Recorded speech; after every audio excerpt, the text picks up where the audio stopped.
Juming bisa kembali normal namun pangeran dan juga Ci harus bermalam di hutan itu. Ci lalu bercerita jika ia bertemu Juming 5 tahun lalu. Saat itu, Juming terluka dan sedang diburu oleh klan Suantian. Mereka berdua masih bertanya-tanya mengapa seekor beruang memiliki totem dari klan kuno dan part 2 pun selesai. Hola amigos, parantos, kumaha damangos. Gue Eka balik lagi buat lanjutin part 3 dari serial One Ji Chun Kyu. Gimana, ada siap? Tapi sebelum mulai harap cek dulu kuota kalian.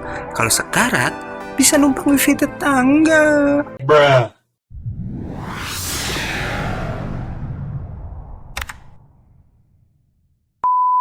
Pangeran dan Ci pun akan kembali pulang dan Ci janji pada Juming jika ia akan kembali dalam 2 hari. Yi merasa khawatir karena tuannya tak kembali hingga malam tiba. Namun tak lama Pangeran dan Ci keluar dari gunung dan muncul di hadapan Yi. Yi marah pada Ci karena telah melibatkan Pangeran dalam bahaya dan menyuruh pengawal untuk menangkap gadis itu, tapi Pangeran mencegahnya. Sesampainya di mansion, Pangeran dan Yi pun berbincang. Pangeran sedikit marah karena Yi berniat menangkap Ci. Yi bilang jika Ci dan ayahnya menyembunyikan sesuatu dari mereka, maka dari itu ia ingin menangkapnya. Tapi Pangeran menjawab kalau ia sudah tahu rahasia apa yang disembunyikan Ci. Setelahnya, Dokter Lu pun memeriksa tanaman obat dan dia bilang jika tanaman itu adalah tanaman kelas atas. Tak lama ada seorang pria bertopeng yang mengambil tanaman tersebut dan Pangeran pun mengejarnya. Pangeran berhasil membuat tanaman itu terlepas dari si pencuri dan berebut dengannya. Namun akhirnya si pencuri berhasil memenangkan perebutan itu dan kabur dari sana. Karena tanamannya telah hilang, Pangeran menemui Dokter Lu dan juga Ci dan memberikan batang yang tersisa di tangannya. Namun Dokter Lu bilang ia butuh daunnya juga. Pangeran berkata mereka hanya punya 2 cara, yaitu menangkap si pencuri atau pergi ke gunung lagi. Tapi Ci bilang ia punya cara lain. Ia menggunakan kekuatan rohnya untuk menumbuhkan batang tersebut dan akhirnya mereka berhasil mengobati Yu. Dokter bilang Yu akan tersadar dalam 2 hari. Dan si dokter meminta Pangeran untuk merahasiakan tentang putrinya yang adalah seorang klan kuno dan ia bersama Ci pun pergi dari mansion. Di klan Suantian, Yuli melaporkan kalau beruang yang mereka buru 5 tahun lalu terlihat di gunung. Ia pun meminta izin pada Getan untuk menangkapnya, tapi si Getan bilang ia punya kandidat lain untuk melakukan itu. Kembali ke mansion dan ternyata Yi lah yang menyuruh seorang untuk mencuri tanaman obatnya. Karena ia tak mau Pangeran membuang-buang waktu hanya untuk seorang gadis dari klan kuno. Yi lalu mengakui perbuatannya itu pada Pangeran, tapi Pangeran tak marah pada Yi dan bilang ia mengerti kekhawatiran pengawalnya itu. Sementara Yu akhirnya tersadar dan ia yang masih tak tahu ada di mana keluar dari kamarnya. Tak lama Pangeran menemuinya dan Yu bilang ia harus kembali ke kota untuk menyelamatkan klannya yang ditangkap klan Suantian. Namun Pangeran bilang ia mendapat kabar dari mata-matanya jika semua klan kuno yang ditangkap sudah dieksekusi. Pangeran pun menunjukkan batu roh yang ia dapatkan dari klan Suantian sebagai bukti jika si Getan sudah merubah totem klan kuno menjadi batu tersebut. Yu sangat sedih dan bilang ia akan membunuh Getan untuk membalas kematian klannya. Pangeran bilang ia akan membantu Yu untuk membalaskan dendamnya.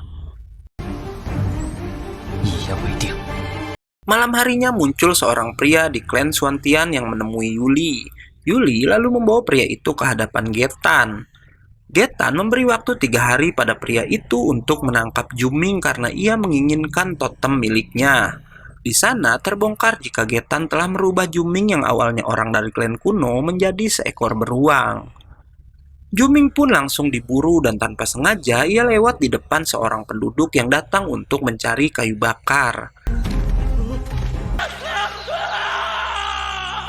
Keesokan harinya, penduduk itu ditemukan tewas dan orang-orang mengira itu perbuatan binatang buas. Ci yang ada di sana pun lalu pergi ke mansion dan memberitahu hal tersebut pada pangeran. Pangeran pun berjanji pada Ci untuk menyelamatkan Juming dari klan Suantian. Sementara Juming berhasil ditemukan oleh pria yang disuruh untuk menangkapnya. Pada malam harinya, pangeran bertanya pada Yu tentang totem yang adalah tanda lahir dari klan kuno. Karena pangeran hanya bisa menyerap totem orang lain dan totemnya juga menghilang setelah dipakai, Yu bilang jika pangeran bukanlah orang dari klan kuno. Untuk sementara, pangeran merasa jika kekuatan yang dimilikinya adalah pemberian dewa untuk menghancurkan klan Xuantian. Keesokan harinya, pangeran bersama Yu, Qi, dan Yi tiba di Gunung Yangui, tapi jalan masuk telah dijaga oleh prajurit dari klan Xuantian. Yu akhirnya menciptakan portal yang langsung membawa mereka ke dalam gunung itu. Mereka berempat menemukan sebuah pondok dan langsung ditemui pemilik pondok tersebut. Yu mengenali orang yang katanya bernama Wei Qiu itu, yang adalah orang dengan level tertinggi dari klan Xuantian divisi Eight Wild Beasts. Wei mengira pangeran dan teman-temannya berasal dari klan Xuantian yang berhasil menemukan tempat persembunyiannya. Saat pangeran dan teman-temannya akan pergi, Wei menghalangi mereka dengan senjatanya.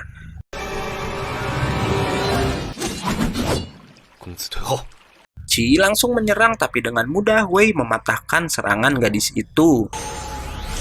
Yu dan Yi bertarung dengan Wei, tapi Wei berhasil membuat keduanya mundur. Pangeran lalu bertanya apa tujuan Wei sebenarnya. Wei bilang ia mencium bau darah yang sangat kuat dan pergi dari sana. Pangeran pun lalu mengikuti kemana Wei pergi hingga tiba di sebuah sungai yang sepertinya telah terjadi pertarungan hebat di sana. Qi lalu menggunakan kekuatannya untuk melacak Juming tapi tak berhasil. Sementara Yi berkata pada pangeran mereka harus waspada pada Wei yang mengikuti mereka karena ia berasal dari klan Xuantian juga. Pangeran bilang Wei memang tak bisa diprediksi, tapi ia merasa sepemikiran dengannya. Saat semua bingung mencari Juming, Wei bilang ia tahu siapa yang menangkap beruang itu. Wei bilang malam ini adalah malam yang tepat melakukan ritual bulan darah, yang adalah malam di mana klan Xuantian mengekstrak totem klan kuno yang telah mereka tangkap. Benar aja, di sebuah gua orang yang menangkap Juming yang diketahui bernama Behan dan ketiga anak buahnya sedang mempersiapkan ritual dan menunggu Getan datang ke sana. Sementara Getan yang sudah tahu jika pangeran ada di gunung itu juga memerintahkan semua prajuritnya untuk membunuh mereka. Kembali pada pangeran yang terkejut karena Wei tiba-tiba menghilang dari pengawasannya. Ia dan Yi mencari Wei secara terpisah. Pangeran diserang oleh Wei, tapi sang pangeran bisa menahannya. Ternyata Wei sengaja membawa pangeran ke sana untuk memberitahukan tentang ritual darah. Wei melakukan itu karena ia salut dengan keberanian sang pangeran. Tak lama mereka mendengar suara Juming dan langsung berlari menuju sumber suara. Di tempat ritual, Getan dan pasukannya sudah berada di sana, termasuk wanita dengan kemampuan ularnya yang mengetahui jika pangeran sedang menuju ke tempat itu. Getan mengutus Behan untuk mengurus pangeran sementara ia melanjutkan ritualnya. Wei dan pangeran bersembunyi karena mengetahui kedatangan Behan, namun pangeran ketahuan dan diserang Behan bersama 3 anak buahnya.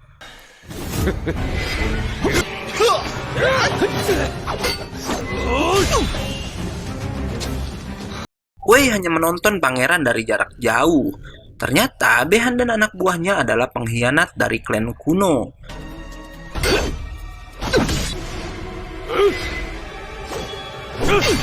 Pangeran bisa menjatuhkan Behan, membuat Behan mengeluarkan kekuatan rohnya. Beruntung, pangeran bisa menahan serangannya, tapi pedangnya terjatuh dan part 3 selesai. Haha, nanggung ya. Kalau mau tahu kelanjutan ceritanya, datang lagi besok ke channel ini. Oke, karena videonya udah selesai, gue Ega undur diri dan gak yakin movie pamit.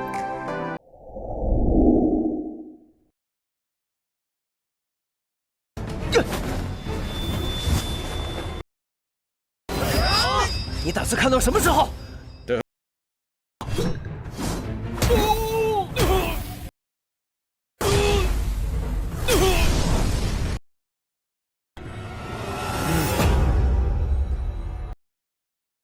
都拿不下。